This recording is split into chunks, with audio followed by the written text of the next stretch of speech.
Because here's what you were taught. Stand your ground, hold your line, give an inch, and they'll take a mile.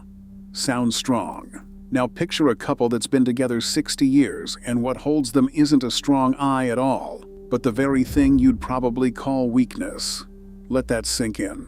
The thing we call caving in, they turned into a tool that's held a marriage together for decades. Subscribe, you won't be able to put the rest of this together without it. And exactly how giving in became strength. That's what we're about to untangle. Let's step into a house like that.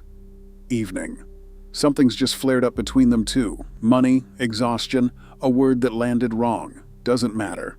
The air in the room has gone thick, and you know that air in your spine. And here's the first thing that almost never happens in your kitchen. He doesn't leave. He doesn't slam a door. Doesn't sit in the other room in silent stockpiling resentment. Doesn't call his brother or a friend to report what she did. He turns toward her face to face. Hold on to that detail, small, in the background, but it'll fire later. And the second thing. The first words out of him aren't "you always" or "you never." The first thing he names out loud is his own part, where he himself was wrong. Strange, right? Keep that in your head too. And a third thing, quieter still, neither of them keeps score. There's no invisible ledger logging who owes whom since last time. Just remember it isn't there. We'll come back to it. And here's where it's easiest to draw a conclusion, the one almost everyone draws. Oh, got it. The secret is, they just have no backbone. One's a pushover, the other runs the show. They don't fight, because somebody's always quietly swallowing it. Pretty and wrong. You can already feel it yourself, because the quiet swallower doesn't live happily for 60 years. He either leaves or he goes hard and hollow inside, and you've watched it happen with your own eyes. This one doesn't stay silent.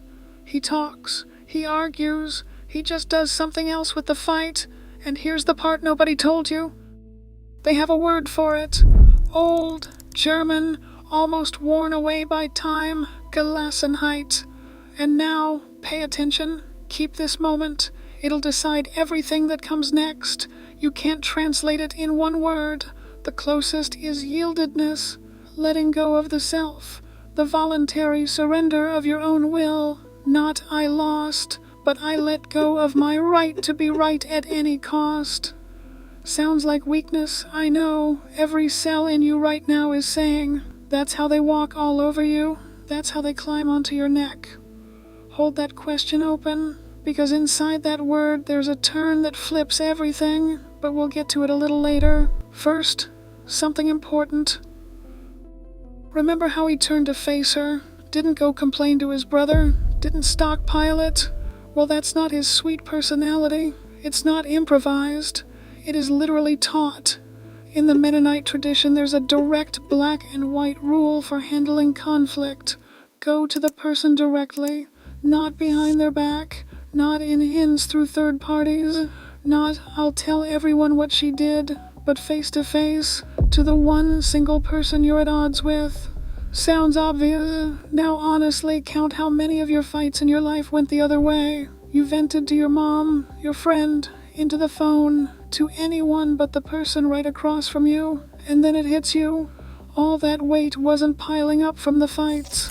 It piled up because you never carried a single one to the right address. But that, mind you, is just the warm-up, because going directly is the easy part. Next comes the rule almost everyone breaks. And here's where you want to say, fine, so it's all about communication technique. The right phrases, active listening, I statements. Take a couple of workshops and the marriage is saved. And it only gets worse from there. Because technique doesn't explain 60 years. You've seen people yourself who know all the right words, who narrate their feelings like a textbook, and still slowly rot in separate corners of the same apartment. The words are there. The warmth isn't. Dead end. Not a clue. Not a trace. So what's missing? What's missing is this, and it's the most uncomfortable spot in the whole story. Their marriage was never, from the very start, a thing between two people. Look behind this couple, and it isn't empty back there. There's a whole community, Their union is held, seen, and answered for, not by the two of them alone. The thing you'd recoil from as an invasion of the private, for them, it's the load-bearing wall. And now comes the one thing that flips the whole picture. But first, an honest question for you, and answer it for real. Think back to your last fight. Were you in it to prove you were right? Or to understand what the person across from you is feeling? No lying. Write it in the comments. How it actually was. It matters to me. I read them. And now back, because without this turn, the whole thing falls apart. Remember how he named his own fault first, not hers. That's the second rule, and it's harder than the first. Set the problem right in the middle, not on her doorstep, not on yours, and take your part, instead of jabbing at the other person's. Not whose fault is it, but what in this is mine. Most fights are two people dragging the blame to the other side of the table. These two drag it to their own, and the table stops being a battlefield. And now, that ledger they don't keep. Remember, no score, because they have their own very precise measure of forgiveness. Forgiveness isn't we forgot and pretended it didn't happen. It's letting go of the wish that the one who hurt you gets hurt back. That's all. You just set down the desire to get even, and you know the hardest part? It's not a one-time feat. It's something you have to do again and again. Let that sink in. Every morning choosing fresh not to keep score. But here's the catch, and I promise to be honest.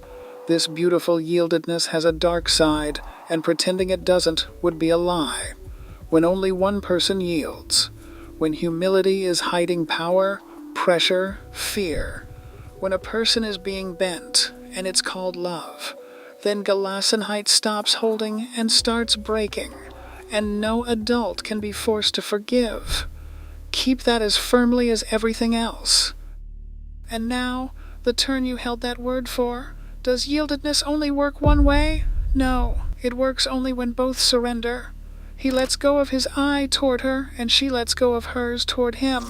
It's not one bending under the other. Both lay down their weapons voluntarily in the very same second. That hair's breadth, mutuality, is the entire difference between a marriage that stands 60 years and a person who's simply being slowly broken. The same motion, the opposite meaning. And here, at last, you can see how weakness turned out to be strength. A strong I that wins the fight no matter what, loses the marriage, round after round. And a surrendered I, when both surrender, is the only one with the strength to stay. Winning an argument is easy. Staying for 60 years, that's the strength nobody taught us. Now go back to your kitchen. The door, the cold stone in your chest, the same fight on a loop. Only this time you've got something in your hands you didn't have a minute ago. Not a trick, not a phrase, a choice. Next time, when the door's almost slammed, to turn and face her instead of walking out. To name your own, not hers.